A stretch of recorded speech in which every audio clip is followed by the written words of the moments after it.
Hey guys, welcome back to some more AFK Arena. Today we're back over on our YouTube account and we are looking at our final faction, guys, which of course is the Dimensional Heroes. So similar to what we did with the Celestials and the Hypogeans, I'm going to go through the heroes that I see the most play with and see exactly kind of how to build them out, which of course the first one, starting with Ainz, guys, the absolute monster. So he is used for so many game modes in AFK Arena. It's kind of crazy. Building him out to the 30960 is an absolute requirement. You'll get to a point where he's not producing enough damage to go ahead and take out the targets, which is kind of late stage end game to the campaigns, but you can also build him up higher with the signature item, higher with the engraving to give him additional stats in here. But the 30960 for Ainz, absolutely, guys, a requirement. Then, of course, the one that goes with him is Albedo. So Albedo, of course, plus 30 signature item right here. This is huge. During battle, the attack rating of all dimensional heroes increased by 15%. Plus, she also does give a big 25% defense buff as well, which is the reason, guys, plus 30 signature item on her is required. Then, of course, the 3 of 9 furniture. So the 3 of 9 furniture is what gives her immunity, which is the reason she really needs it. You'll find a night and day difference between her having a 3 of 9 furniture and her not having the 3 of 9 furniture. She doesn't really need the engraving. The engraving comes into context when you start getting into the crowd control. So having to actually build her out a little bit further to increase the crowd control ability. So actually putting in, getting some of the stats from the tenacity and a few other factors. Insight and tenacity comes from building her out a little bit higher, which again can have the effectiveness when you're maximizing the Cursed Realm and the Twisted Realm, depending on the formations you have in there. So definitely Ainz followed by Albedo would be a very, very solid choice. Leonardo da Vinci actually has a very, very strong place within crowd control formations. We see him with Mahira, we see him with Khazard, we see him with Raku.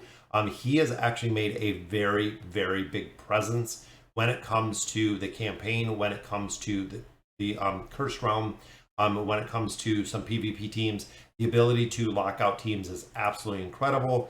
For here, guys, I like the plus 30 signature item because, again, it deals with his survivability. So you can see the damage he receives shall not exceed 10% max health.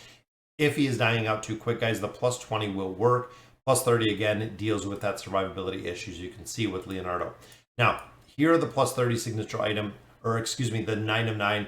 Absolutely, guys, this is the damage boost that he provides, allowing the crowd control teams to actually kill out the targets.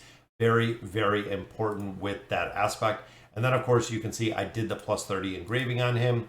Big thing is the evacuation. This Renaissance cannon is reset every time he uses the evacuation skill, meaning that he can move, crowd control, move, crowd control, move, crowd control. It's a very, very cool aspect, again, relying on him for the crowd control. In addition, guys, when you're building him out, he does a considerable amount of damage. I was pretty shocked by the amount of damage that he consistently does with the Renaissance cannon, things of that nature. Plus, he is his own buffer to the damage that he does in there, which is a pretty cool aspect. Followed by Merlin, guys. Merlin is a hero, plus 20 signature item will work. Plus 30 if you're building him out, again, a little bit further. You want to start kind of the baseline with the plus 20 signature item. And then, of course, his 9 of 9 furniture is a priority. He will immediately use Destiny Foresight when he enters the battle. That is his ultimate ability.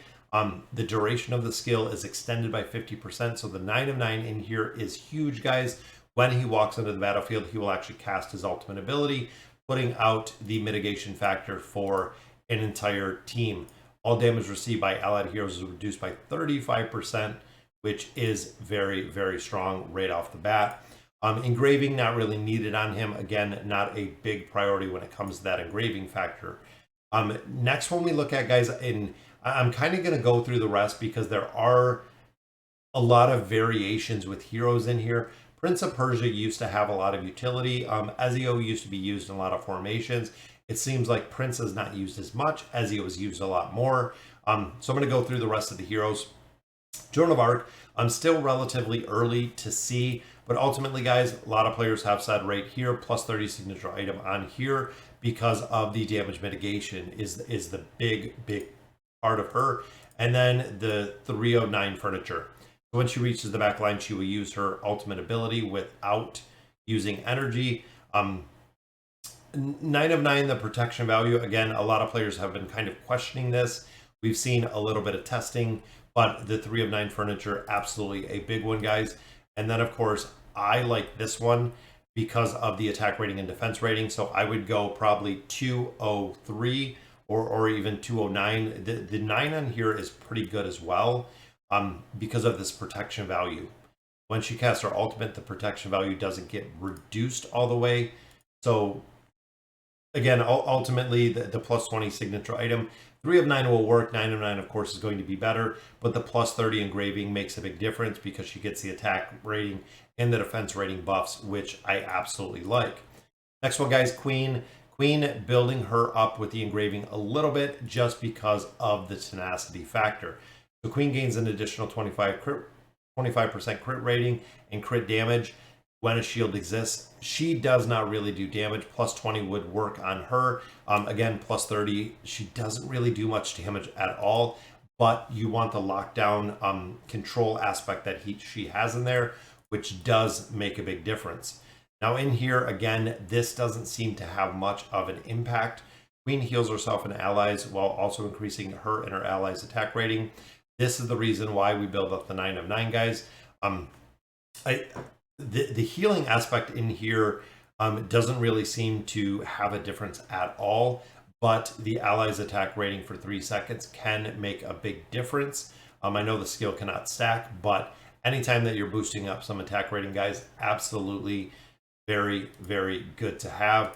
Engraving on her, again, the engraving is not really the big part of it, guys, but you do want to get up the tenacity. So that's the big thing, the insight and the tenacity for her crowd control. If she does her ultimate ability and it is just either immune or it does not land, it doesn't make a difference with her crowd control. You'll actually see teams entirely fall apart if she does not have the ability to land the crowd control aspect that she has right here with the stationary drifter, pulling all the enemies towards the center. You'll really miss out. That is the reason why we build her engraving. It's when you start getting into, like the cursed rom-coms where she is utilized. As the enrage goes higher, you have to be able to crowd control the targets, which is kind of a change that they did recently, but you want to build her up a little bit higher. Prince of Persia, again, he has been used for a lot, but as of lately, guys, I don't have him in any formations. No Twisted Realm, no Cursed Realm. I don't even use him within campaign stages. PvP, he could have a place depending on your team, but ultimately it seems like he has been kind of replaced by other heroes. Overall, guys, the damage difference between these, even a 5%, makes a little bit of a difference, but ultimately the plus 20 on him will work because you want the crowd control aspect. He's not really there for the damage. Crowd control aspect will work. Then, of course, guys, the 9 of 9 furniture. This is kind of his cheat death up to 2 times per battle. He uses that recall ability, which is why you do want the hero. Engraving, not really a big priority on him as well. Looking at Ezio, guys, plus 30 is good. Anytime it defeats an enemy, there's a smoke bomb skill. This, again, deals with the survivability. Plus 20 on him will work incredibly well. Of course, 30 will be a little bit better. So even if you went baseline, the plus 20 with his 9 of 9 furniture, gains 500 energy points at the beginning of battle, guys. That is absolutely huge.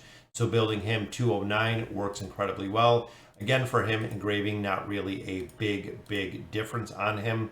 It gets a little bit of dodge, but again, with the ability to just retry stages, there's not a huge push to get the engraving on him. And he doesn't do a lot of damage. So he has the insta-kill ability, which means that the damage doesn't really have to be there. You have the rest of the team to do damage to him, ultimately finishing out the targets. Now, Joker, unfortunately, again, he doesn't have a place. Used to be used in a couple different formations. I don't see him in the campaign at all anymore. I'm in chapter 43. I don't see him anywhere. I also do not see him within the Twisted Realm or the Cursed Realm. I don't even see him within PvP formations. Maybe a niche combination he could work, but ultimately, guys, I don't see him really built out very much.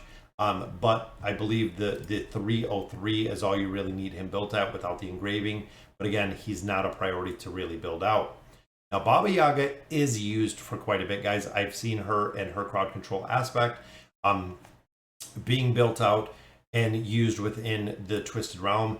I like the plus 30 signature item on here because she permanently retains stats and she does a considerable amount of damage, which is nice. So she permanently retains their attribute values. Each retained attribute cannot exceed 20% of the initial value. Plus 30 signature item again as a boost for her. Then of course, when it comes to the furniture, this is really good. This is her cheat death, similar to Albedo. When she takes fatal damage, she will not die. She will actually return to the treehouse. And then of course, this one just gives her some extra energy, resulting in when she comes out of the treehouse, she will actually do her ultimate ability because it gives her 600 energy out of here. The majority of the time when she's in the treehouse, she will come out and do her ultimate ability. So honestly, 303 will work if you're building her a little bit higher. Again, just for the stats, it is really the big thing when you're looking at the plus 30 and the plus 60 engraving for her. And if you're looking at maximizing damage within the Cursed Realm. Now, Arthur, unfortunately, he still makes it into some formations kind of as a buffer for Ainz. We see him as possibly a buffer for Leonardo as well. But ultimately, it seems like he is going to be replaced by Joan of Arc. As much as I do absolutely love the hero itself, he might be losing some of his footing and losing some of his place within here. Now, I love the plus 30 signature item, the 3 of 9 furnitures. That is where I have him built out. So the 309, you can see right here, guys, does deal with a lot of the survivability issues. And that is where, again, we fall right back to the tanks. So the tanks do not have, if they do not have a big damage reduction, or if they do not have an immunity factor, they die out really quick. We need something to continuously keep them alive. A majority of tanks, they cannot survive by themselves. They just get run right over when you start getting into higher level deficiencies. Yukio, of course, has no place. There's no reason to build him, and a lot of players don't have him. And then we have Nakaruru, again, doesn't really have much of a place. I don't see her used anywhere.